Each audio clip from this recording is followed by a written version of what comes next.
اگر آپ کی گورنمنٹ آف پاکستان اعلان کر دے جو ایک نماز پڑھے گا اسے 1000 روپے ملیں گے، 5 نمازوں کے ہو گئے 5000، 5000 ڈیلی، تو مہینے کے کتنے ہو گئے جی؟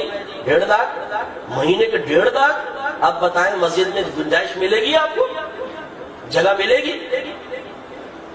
ابھی اگر کہیں نماز پڑھو جی میں ناپاک ہوں، وہ جی میرے کام بہت زیادہ سخت ہے، سب میں بڑا درد ہو رہا ہے، کرکٹ کا میچ چل رہا ہے، آخری اوورز چل رہے ہیں، نماز بعد میں پڑھ دیں گے، قضا بھی ہو سکتی ہے، میچ دوبارہ نہیں ملے گا، حالانکہ ریپیٹ بھی چل جاتا ہے، لیکن نہیں، ان تمام کے لیے چھوڑ دیں گے۔ اور اگر یہ اعلان ہو جائے کہ ایک نماز کے 5000 ملیں گے، آپ کوئی کہے آپ تو ناپاک ہوں گے نا، نماز نہیں پڑھیں، لا حول ولا قوت، مومن ہوں کیسے ناپاک رہوں گا یار، کیسے باتیں کرتے ہو؟